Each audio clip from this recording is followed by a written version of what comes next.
오늘 우리에게 주시는 하나님의 말씀은 민수기 6장 22절에서 27절 말씀입니다. 주님께서 모세에게 말씀하셨다. 너는 아론과 그 아들들에게 말하여라. 그들이 이스라엘 자손에게 복을 빌 때에는 다음과 같이 빌라고 하여라.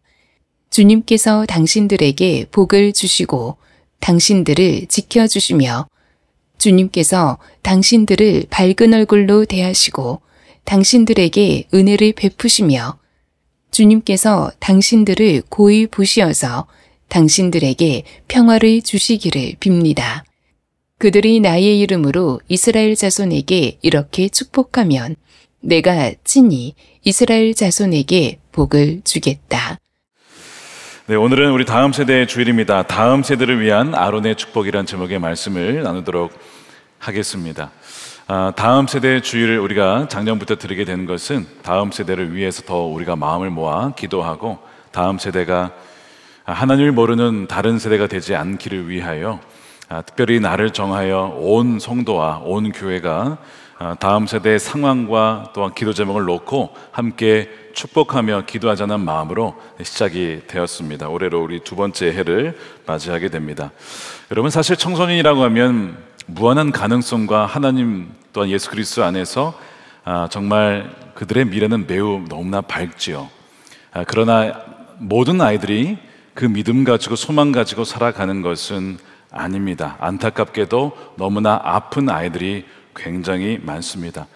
기도 제목을 받다 보면 우리 아이가 학교에 가서 적응을 하지 못합니다. 친구 문제로 힘들어하고 좋아하던 학교에 가지 않으려 합니다. 그런 기도 제목이 있고, 또한 집에 머물며 세상과 단절한 채 그렇게 홀로 운둔하며 살아가는 청소년들도 생각보다 많이 있다는 것을 알게 됩니다.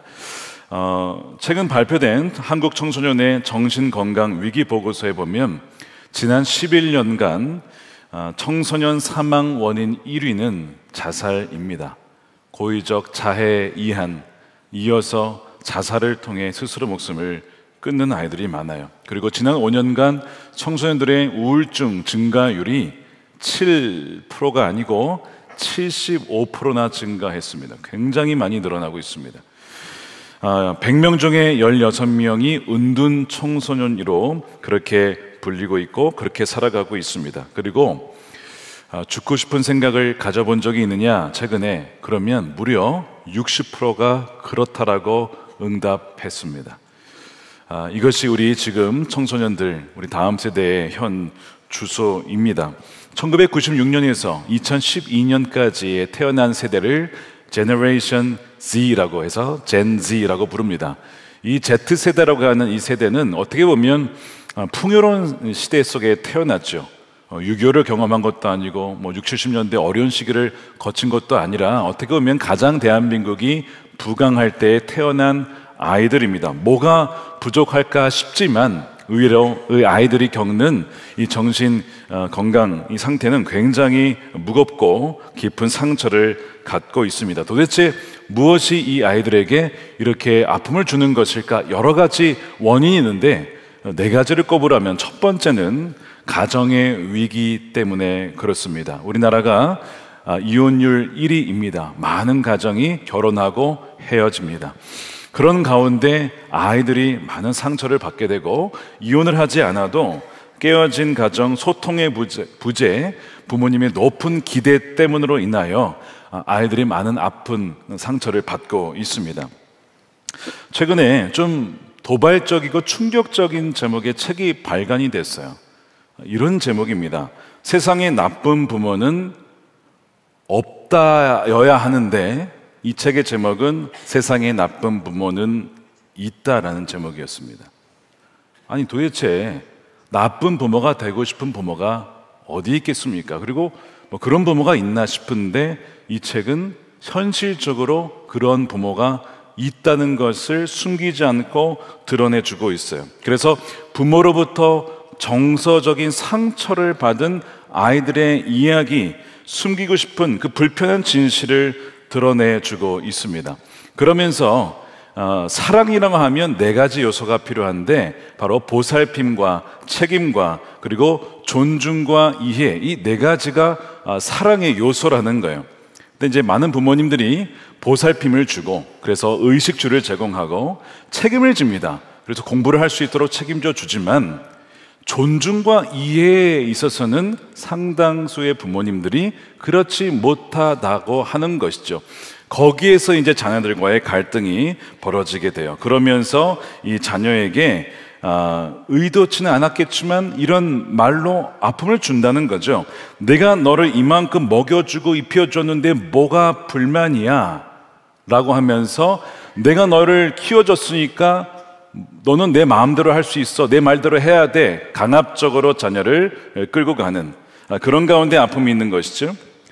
그동안 너를 보살펴 주었는데 너는 내 말에 따라야지, 이런 말들 심각하게 더 나아가게 되면 정말 해서는 안 될 말인데 화가 나다 보니 부모님들이 이런 말을 뱉곤 한다는 겁니다. 어떻게 너 같은 자식을 낳았을까?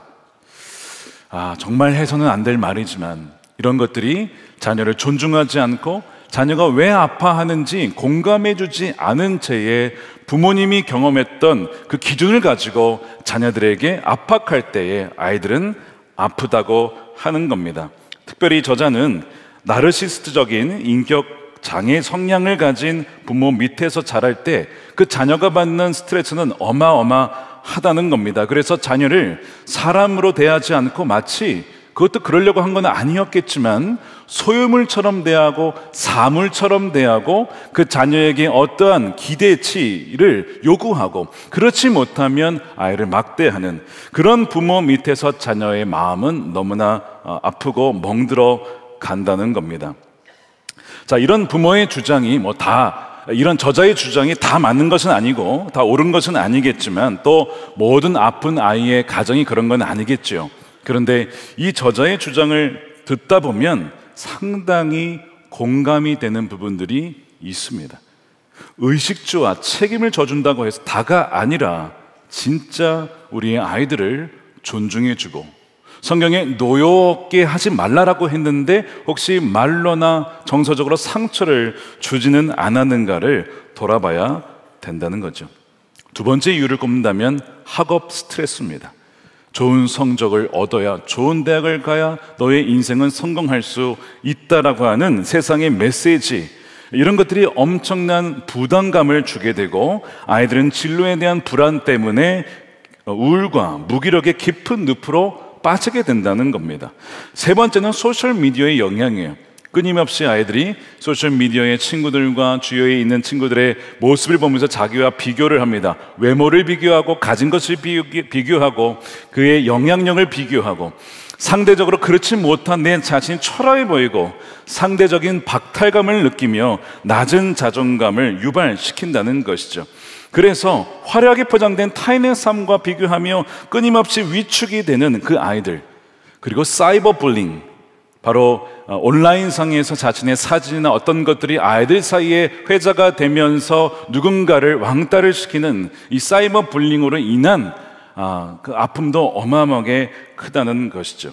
이러한 만연한 정서들, 불안한 감들이 이 아이들을 더 아프게 하는데, 한마디로 이 청소년 세대가 겪고 있는 정서적인 이 반응은 불안입니다. 불안 세대라고 불릴 수가 있어요. 이 불안은 근본적으로 두 가지 이유입니다. 하나는 나는 누군가에 대한 정체성이 흔들렸기 때문이고, 또한 나는 안전한 거에 대한 안전에 대한 갈망이 결핍되어서 이 두 가지가 흔들리면서 이 아이들에게 주는 것이 미래에 대한 불안, 자신의 인생에 대한 불안을 그들은 느낀다는 것이죠. 그래서 사회적으로는 이 상담센터나 국가적인 어떤 지원을 통해서, 또한 병리적인 접근을 통해서 아이들이 약물 치료를 통해, 상담을 통해 일어설 수 있도록 그렇게 돕고 있습니다. 그러나 더불어서 이 모든 원인의 깊은 곳에 들어가다 보면 결국에는 하나님의 그 온전한 사랑을 누리지 못하고 거기에서 떨어져 나간 인간의 존재, 바로 마치 뿌리 뽑힌 나무처럼, 물고기가 물에서 떠난 것처럼 이제는 있어야 할 곳에 있지 못하고 떨어져 나간 사람의 인간의 실존의 정서는 바로 불안이라고 하는 거예요. 그렇기 때문에 바로 우리 크리스천으로서, 교회로서, 우리 아까 영성에 보았던 것처럼 그 아이가 막 탈출해서 갔더니 혼자 있는 것이 아니라 그 아이를 위해서 기도해주고 축복하는 그런 사람들과 공동체, 바로 교회가 있다는 것이 얼마나 중요한지 모른다는 사실이죠. 오늘 말씀해 보면 이런 영적 갈증과 깊은 불안에 대한 해답이 어디에 있는가, 오늘 말씀의 그 실마리를 보여주고 있습니다. 오늘 이 민수기 6장 말씀은 대제사장 아론의 축복이다라고 불리우는 본문 말씀입니다.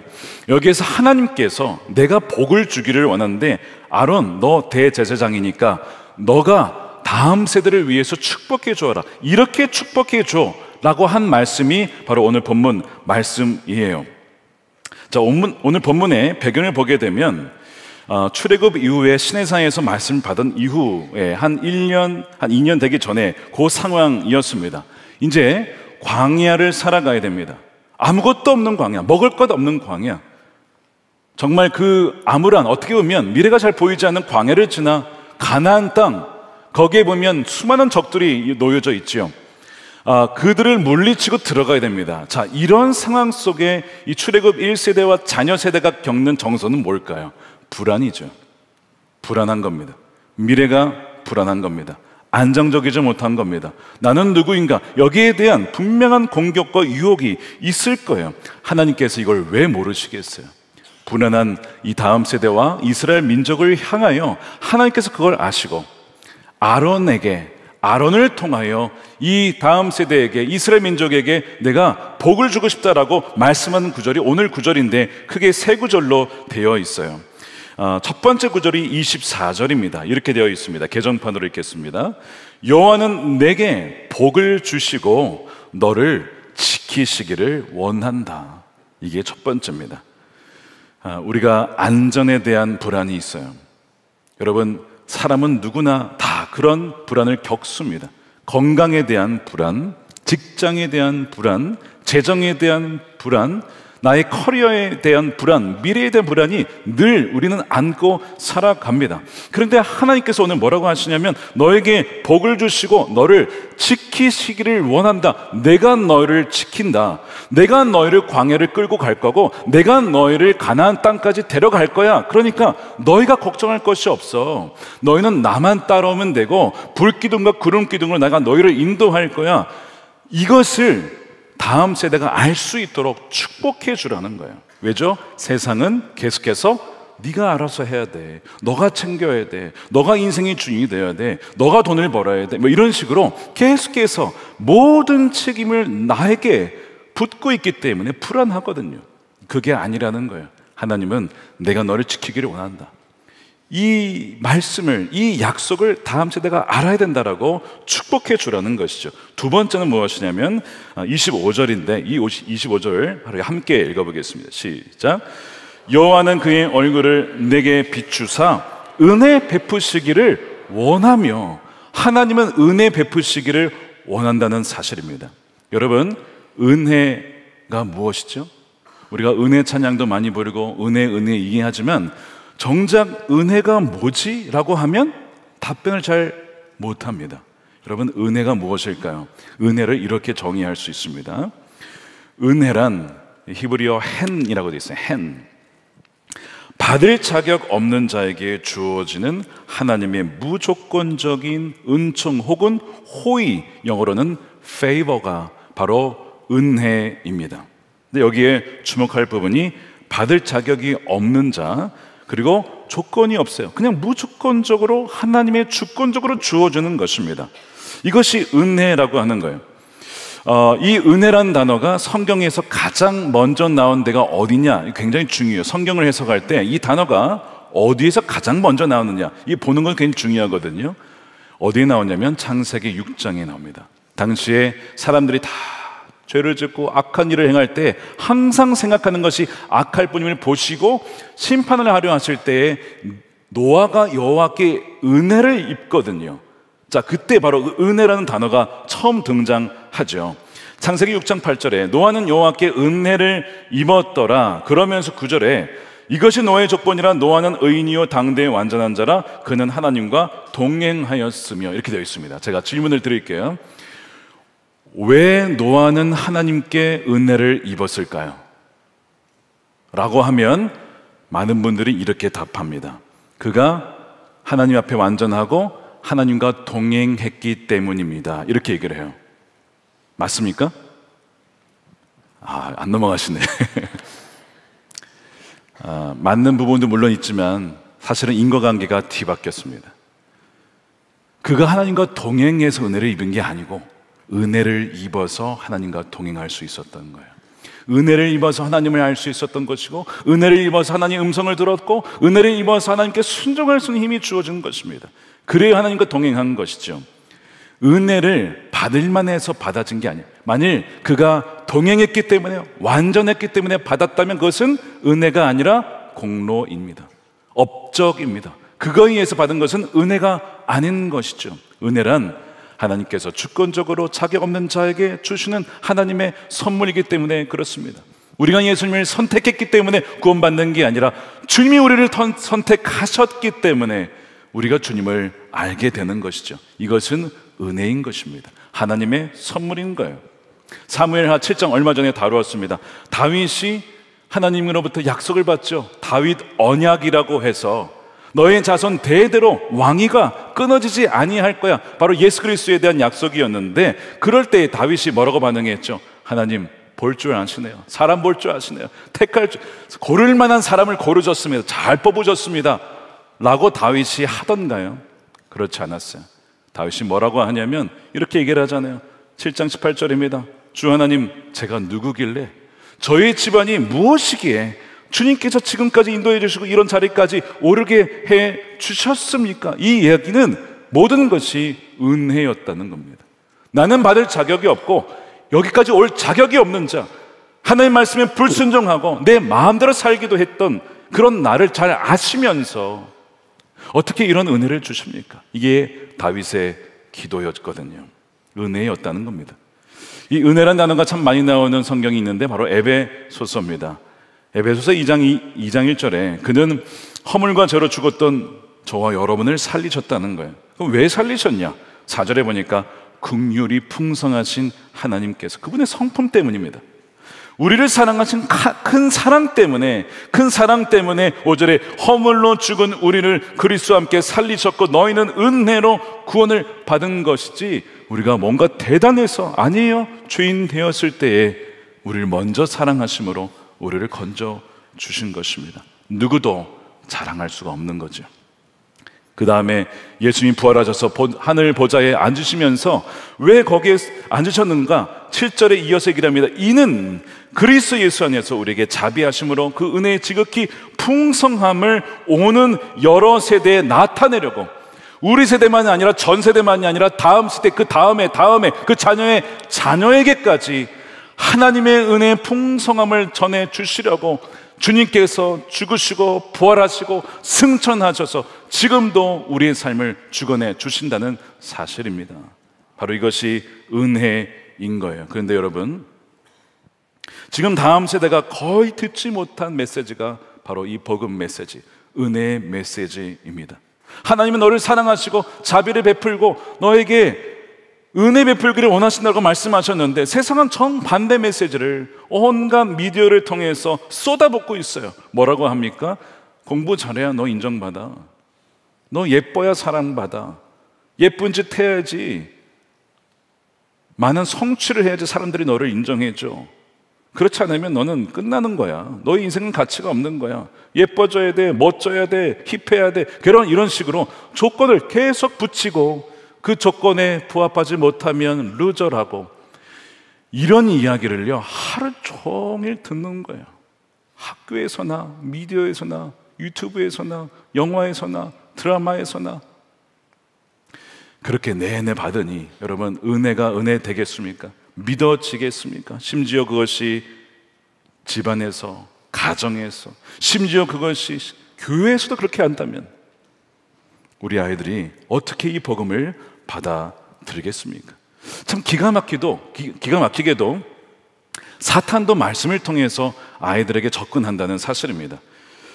대표적인 예를 보면 욥기 1장에 보면 욥이 등장하는데, 이 욥이 참 인물이 대단한 인물이에요. 온전하고 정직하여 하나님을 경외하며 악에서 떠난 사람입니다. 게다가 아들이 7에 딸이 3, 자녀가 10명이고 재산도 많아서 얼마나 많은지 부자였습니다. 성경은 동방 사람 중에 가장 욥이 훌륭한 자라고 그렇게 1장부터 시작을 해요. 그러니까 하나님도 욥을 칭찬하시거든요. 이거 완전히 그냥 뭐 이런 사람이 어디 있어요, 사실. 뭐 엄친아도 아니고, 그렇죠? 이런 친구가 어디 있냐고 막 칭찬을 하시니까 사탄이 이런 얘기를 합니다. 하나님께 나와서 이렇게 질문을 해요. 1장 9절입니다. 우리말 성경 읽어볼게요. 이에 사탄이 여호와께 대답했습니다. 욥이 아무런 이유 없이 하나님을 경외하겠습니까? 이 이유 없이라는 단어가 아까 말했던 뭐예요? 헨, 은혜에서 온 단어입니다. 헨은 명사고 여기서 이유 없이라는 이 단어는 부사로 쓰인 거죠. 다시 말해 사탄이 헨이라는 그 단어를 바꾸어 가지고 은혜가 은혜되지 못하게, 조건이 있으니까, 잘 하니까, 하나님을 경외해야 하니까, 그래서 하나님의 복 주시니까 하나님을 사랑하는 거 아닙니까? 이유 없이 까닭 없이 하나님을 경외한 자가 어디에 있습니까? 라고 얘기를 합니다. 여러분, 이것이 세상의 논리거든요. 이것이 사탄의 논리예요. 이유 없이, 아무런 조건 없이 그냥 있는 그대로 사랑해 준 데가 어딨냐고. 잘해야만, 뛰어나야만, 예뻐야만 사랑받는 이 세상에서 이유 없이 사랑하는 데가 어딨냐고 이 질문을 하나님께 던지는 거예요. 그래? 욥이 그렇다고 생각해? 그가 뭘 잘 받아서 나를 경외한다고 생각하니 나랑 한번 시험해보자. 이렇게 시작이 되는 거거든요. 근데 여러분, 이것이 사실 이 다음 세대에게 계속 전해주는 욥의 사탄의 유혹입니다. 너가 사랑받을 만해야 부모님께 사랑받는 거야. 너가 하나님을 경외해야 하나님이 널 사랑하시지. 너 성경 통독했어, 안 했어? 성경 통독 안 하면 하나님 널 사랑할 것 같아? 교회에서도 이렇게 얘기한다고. 집에서도 너 말씀 암송했어? 너 말씀 암송 안 했는데 하나님이 너에게 약속 주실 것 같아? 의도는 아니지만 우리도 모르게 은혜를 은혜되지 못하게 사탄의 방식으로 말씀을 가지고 왜곡시킬 때가 얼마나 많은지 모릅니다. 이것은 헨의 왜곡이고 은혜의 변질인 것이죠. 왜요? 은혜에 자꾸 조건을 다니까, 은혜에 자꾸 조건의 꼬리표를 다니까. 너가 이러이러하면 잘 될 거야, 너가 이러이러하면 잘 될 거야. 계속 그렇게 비교하니까 여러분, 의외로 이 은혜의 복음의 메시지는 다음 세대가 듣지 못한 메시지고 잃어버린 메시지고, 들었다 들어도 자꾸 세상의 메시지에 의해서 상쇄되는 메시지가 이 복음과 은혜의 메시지예요. 그래서 하나님 뭐라고 하십니까? 아론을 통해서 이 이스라엘의 다음 세대에게 축복해 주어라. 한두 번 아니고 아침에 일어났을 때, 밥 먹을 때, 돌아올 때, 학교 갈 때, 돌아올 때, 잘 잘 때, 밥 먹을 때 언제든지 자녀들을 축복해 줘라 라고 말씀하시는 거예요. 그것이 25절이잖아요. 여호와는 그의 얼굴을 너에게 비추사 은혜 베푸기를 원한다. 은혜 베푸기를 원한다. 너는 너의 존재 자체로 사랑받는 존재야. 나는 그러한 자야. 나는 그런 하나님이야. 그런 무섭고 율법적이고 화내고 조건을 맞지 않으면 죽여버리고 그런 하나님 아니야. 은혜 베풀기를 원한다. 여러분, 부모 세대로서 우리 자녀들을 주의 말씀으로 축복해 주시기를 바랍니다. 약속의 말씀으로 선포해 주시기를 바랍니다. 그 아이들이 잠들 때나 아침에 일어났을 때나 밥 먹을 때나 어디서나 무엇이든지 말씀을 가지고 축복해 주세요. 돈 드는 것도 아닙니다. 힘든 것도 아니에요. 뭘 아끼려고 아껴두는지, 그렇게 아껴두는지. 여러분, 축복의 메시지는 아낄 필요가 없는 거죠. 얼굴을 내게 비춰주신다는 이 구절을 보면서 좀 생각난 장면이 있었어요. 아, 이게 그런 의미인가 싶은 장면이 생각났어요. 저희 아이가 셋입니다. 막내가 초등학교 6학년 남자이고, 그 다음에 둘째가 고등학교 2학년입니다. 첫째 딸이 이제 대학교에 들어갑니다. 근데 이 아이들이 태어났을 때, 아마 다 자녀들을 길러보신 분들은 아실 거예요. 태어났을 때, 갓난아기 때 늘 하는 일이 뭐냐면 먹고 자고 싸고 놀고, 이거밖에 없어요. 먹고 자고 싸고 놀고 하는 일이 그거밖에 없어요. 근데 잘 때 보면 그렇게 예뻐요. 그러니까 잘 때 이렇게 세근세근 자면 저도 그 아이의 얼굴을 마주보고 이렇게 하고 봅니다. 그냥 보고 있어도 좋은 거죠. 보고 있어도 내 자녀니까 너무 예쁘니까 좋은 거예요. 이 아이가 그저 하는 일이 먹고 자고 싸고 이거밖에 없지만 그냥 그 자체로 이쁜 거예요. 보다 보면 너무나 예뻐서 보다가 기쁨에, 감사함에, 평안함에 저도 얼굴을 마주한 채 잠이 들곤 했습니다. 하나님이 우리를 이렇게 보시는구나. 우리가 특별히 뭐 잘하지 않아도, 뛰어나지 않아도 그저 우리를 보면 기쁘고 사랑스럽고 정말 내 모든 거 다 줘도 아깝지 않고 하나님이 우리를 이렇게 보시는구나. 우리가 그렇게 아이를 키웠는데 아이들이 크면서 조금씩 조건을 달기 시작하죠. 너 숙제하면, 너 공부 잘하면, 너 밥 잘 먹으면. 왜 그렇게 조건을 달면서 그 은혜의 사랑을 자꾸 변질시키려 하는지, 자녀를 사랑해서 하는 말이라고 하는 그 말이 오히려 아이에게 상처가 되는, 그걸 또 모른 채 살아갈 때가 너무나 많다는 거예요. 첫째가 입시생이었어요. 지금 이제 합격을 하고 이제 가을에 대학에 들어가게 되는데 작년 연말 연초에 기대했던 결과가 나오지 않았을 그때였습니다. 아이가 막 드러내지는 않지만 불안해하는 겁니다. 합격하지 못하면 어떡하지? 떨어지면 어떡하지? 아이가 겉으로는 편한 척 했는데 괜찮지 않다는 것을 엄마 아빠가 모를 리가 없습니다. 아이의 표정만 봐도 이 아이가 어떤 상황인지를 알죠. 그때 하나님이 주신 마음이 있어서 그 불안해하는 아이에게 불러다가 얘기를 했어요. 달아, 괜찮아. 괜찮아. 너가 대학에 붙든 대학에 떨어지든 합격을 하든 불합격을 하든 너는 내 사랑하는 내 딸이야. 아빠 딸이고 엄마 딸이야. 불안해하지 마. 괜찮아.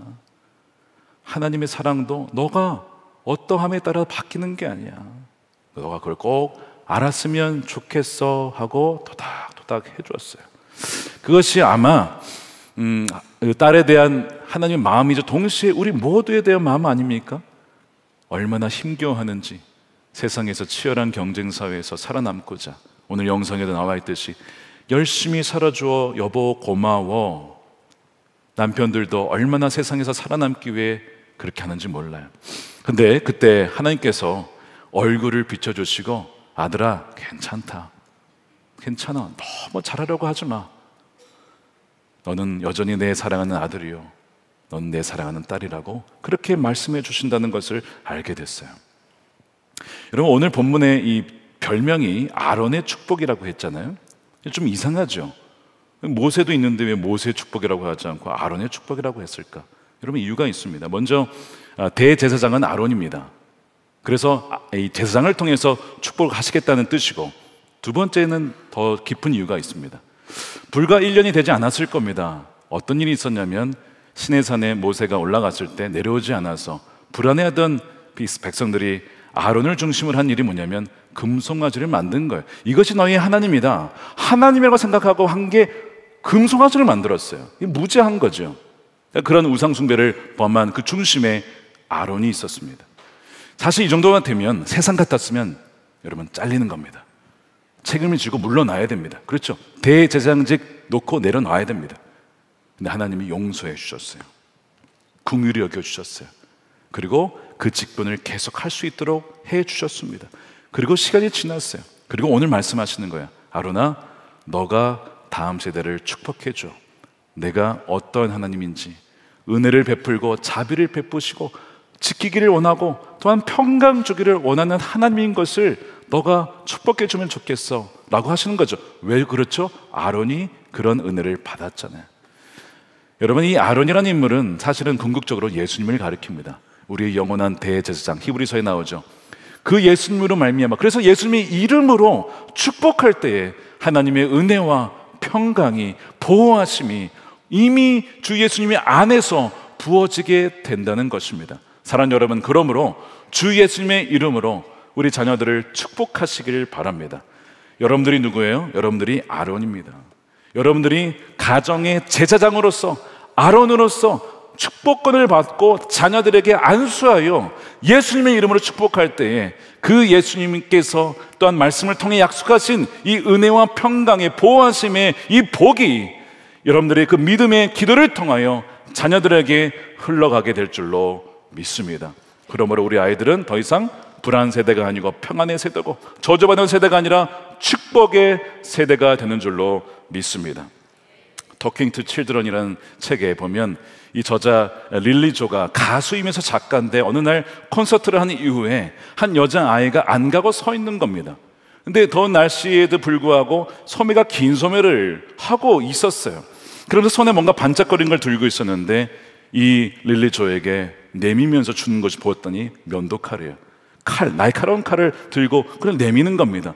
더 이상 저에게 이것이 필요 없습니다. 봤더니 자해를 하고 있었어요.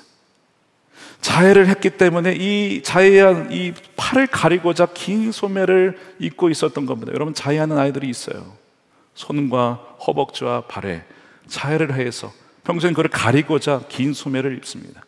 근데 더 이상 이게 필요 없다는 거예요. 왜 그런가 봤더니 그 노래 중에 이런 노래가 있었어요. 가사가 이렇게 돼 있습니다. 당신은 모든 면에서 아름답다는 것을 알아야 해요. 당신은 존귀한 사람입니다.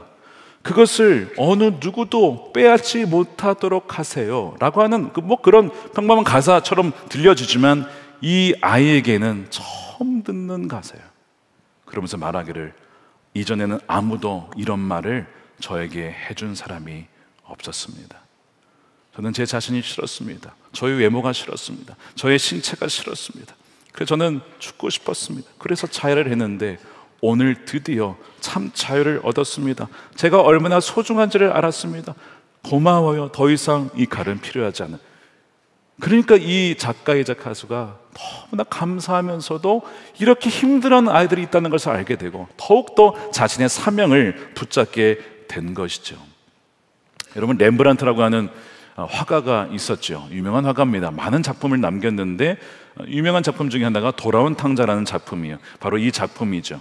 탕자가 정말 돌아왔는데 완전 거지가 돼서 돌아왔어요. 아버지 유산 다 탕진하고 다 흥정망쳐 날려버리고 아버지의 명예 다 그렇게 먹칠을 하고 신발을 벗어요. 왼발은 그냥 맨발이고 신발은 그냥 너덜너덜하고 옷도 완전 거지 옷에다가 머리는 왜 또 삭발을 했는지. 여러분, 삭발했다는 것은 죄인이란 뜻이거든요. 그거를 보여주는 이미지입니다. 그거를 바라보는 여러분 사진 오른쪽에 보시면 형이 아버지랑 모습은 비슷한데 위에서 아래를 룩다운 내려다보면서 굉장히 정죄하는 표정과 무표정한 모습으로 바라보고 있어요. 여러분, 이것이 어떻게 보면 세상의 소리고 세상의 눈빛입니다.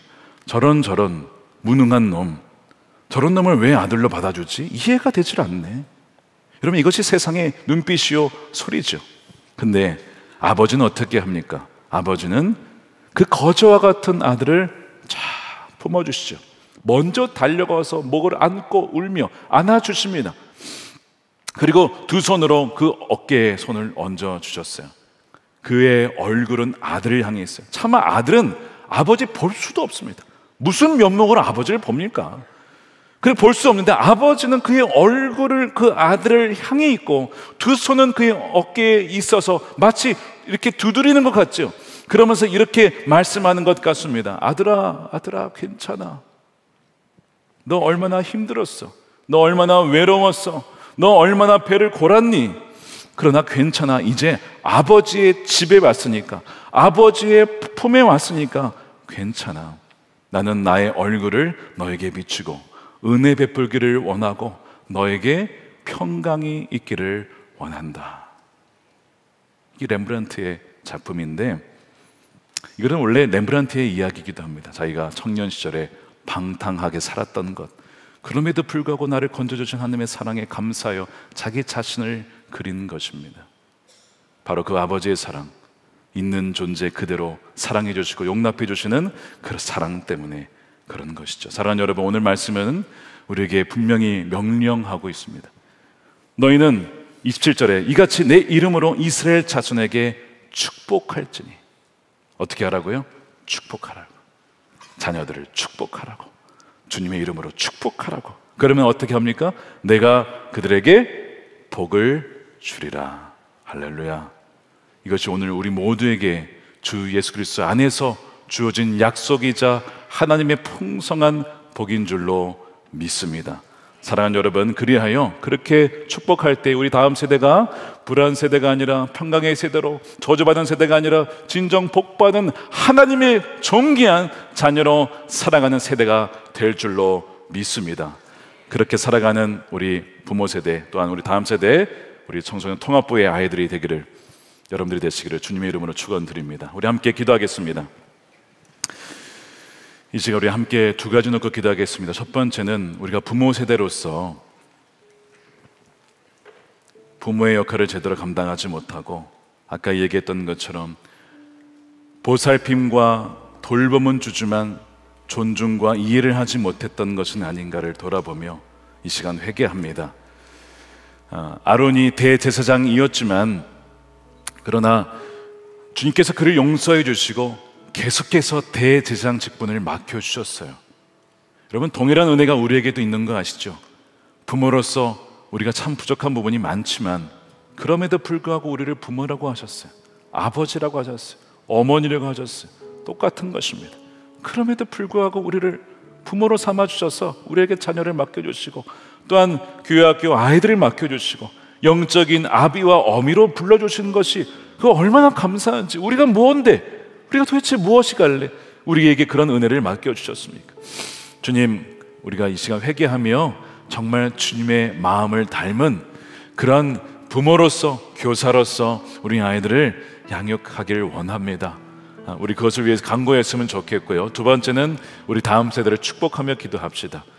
너무나 불안해합니다. 너무나 걱정이 많고 무기력 가운데 빠진 아이들이 많습니다. 주님, 그들을 기억하여 주시고 그들을 예수 그리스도의 이름으로 일어서게 하시고 하나님 평강을 누리며 하나님 보호하심을 누리며 꿈과 비전을 찾고 주님께서 지으신 대로 살아가는 우리 아이들이 되게 해달라고 우리 두 가지 놓고 함께 통성으로 기도하겠습니다. 살아계신 아버지 하나님, 감사합니다. 부족한 우리임에도 불구하고 우리에게 은혜를 베푸신 하나님의 은혜 감사합니다. 부모의 자격조차 없는 우리이지만 아론을 용서하시고 대제사장 직분을 맡겨주신 것처럼 우리에게도 그 은혜를 맡겨주셨습니다. 그 은혜를 직분을 맡겨주셨습니다. 은혜를 부어주셨습니다. 살아계신 아버지 하나님, 우리 모두가 은혜를 누린 자로서 주님 앞에 나아갑니다. 할렐루야. 주님의 은혜를 찬양합니다. 주님의 사랑에 감사드립니다. 하나님 아버지, 우리가 무엇이 가운데 우리에게 귀한 영혼을 맡기시니 주님, 우리가 은혜를 베풀어 주신 하나님의 찬양을 드리오니 하나님 마음이 아픈 자로 세워지게 하여 주시고, 다음 세대가 불안 세대가 아니라 축복의 세대로, 평강의 세대로, 부흥의 세대로 세워지게 하여 주시옵소서. 살아계신 아버지 하나님, 감사합니다. 우리가 아론과 같이 가정의 제사장임에도 불구하고 우리 자녀들을 사랑과 은혜로 기르지 못했음을 이 시간 용서하여 주옵소서. 하나님의 사랑을 받았음에도 불구하고 이런저런 조건을 달며 때로는 말로 그들의 마음 가운데 못질을 하며 상처를 주며 폭언을 입삼으며 분노를 표출하며 우리 연약한 아이들의 마음 가운데 큰 상처를 주었던 것을 주님, 이 시간 고백하오니 주님, 우리를 십자가의 보혈로 덮어 주옵소서. 무지하여 그런 것임을 주여 알고 용서하여 주옵소서. 대제사장 아론, 그런 금송아지를 숭배한 큰 죄에도 불구하고 그를 용서하시고 여전히 대제사장 삼아주셔서 다음 세대를 축복하는 그 축복의 말을 너를 통해서 하리라 하고 말씀하신 것처럼 주님, 예수 그리스도 안에 우리가 가정의 제사장으로서 우리 다음 세대의 자녀들을 축복하며 우리의 입술로, 언어로 그들을 위하여 기도하며 그들을 세워주며 일으켜줄 수 있는 생명을 살리는 언어를 사용하는 우리 부모 세대가 다 되게 하여 주시옵소서. 우리 다음 세대 너무나 불안해하며 걱정 가운데 있지만 불안 세대가 아니라 하나님의 평강이 임한 샬롬 평강의 세대로, 부흥의 세대로, 하나님 또한 하나님의 영광이 임하는 영광의 세대로 주여 쓰임받게 하여 주시고 세워 주시옵소서. 어둠 속에 있는 또한 은둔형 많은 청소년 아이들을 주님께서 찾아가 주시고 저들의 가정 가운데, 저들의 심령 가운데 찾아가 주셔서 저들의 주인 삼아 주시고 저의 구세주가 되어 주시고 어두운 동굴에서 함께 나와 예배하며 찬양하며 주님을 알아가는 귀한 은혜를 사랑하는 우리 아이들에게 넘치도록 부어 주시옵소서. 주님, 이 시간 11조로 감사헌금으로 성경금으로 구별하여 올려드립니다. 쓰이는 곳곳마다 생명이 살아나고 다음 세대가 일어나는 데에 쓰이게 하여 주시옵소서. 이 나라 민족이 하나 되어 하나님을 경외하는 이 나라가 되기를 원합니다. 하나님을 사랑하는 지도자가 세워지게 하여 주시고, 남과 북이 복음으로 하나 되어 하나님 북한의 억눌린 자들이 풀어지게 하여 주옵소서. 김국기, 김정은 목사님, 최춘리 선교사님, 장문석 집사님, 사랑하는 주의 백성들을 속히 해방시켜 주시옵소서. 땅끝까지 복음의 장벽이 다 무너지고 주님이 다시 오시는 날, 참 잘했다, 참 잘했다, 착하고 충성스러운 나의 종이었다라고 주님께서 그렇게 안아주시는 그 은혜를 우리 모두가 누리게 하여 주시옵소서. 감사하며 예수님의 이름으로 기도드립니다. 아멘. 우리 준비하신 예물 드리며 우리 함께 찬양할 때, 오늘 찬양은 우리 민수기 6장 말씀을 가지고 지어진 찬양입니다. 우리 아이들 나왔는데 우리 손을 뻗고 다 같이 일어나셔서 손을 뻗고 우리 아이들을 축복하는 마음으로 우리 찬양했으면 좋겠습니다.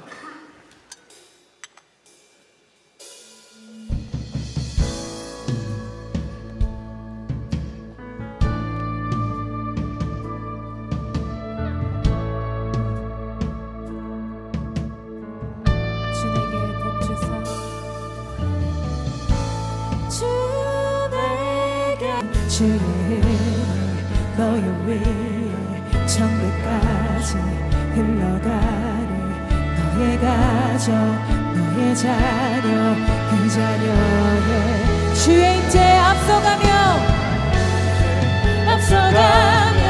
지키시고 동행하리. 둘러싸고 채우시며. 우리 하나님께 모든 영광의 박수 올려드립니다. 감사합니다. 주님, 축복하시는 주님을 찬양합니다. 축도하겠습니다. 이제는 우리 주 예수 그리스도의 크신 은혜와 아버지 하나님의 풍성한 사랑하심과 우리를 떠나지 아니하시고 늘 함께 하시는 성령님의 감화감동 교통케 하심이 사랑하는 우리 부모 세대와 우리 다음 세대, 저들의 삶과 미래 가운데 사랑하는 교회와 한국교회 또한 조국 대한민국과 열방 가운데 영원히 함께 하시기를 간절히 축원하옵나이다. 아멘.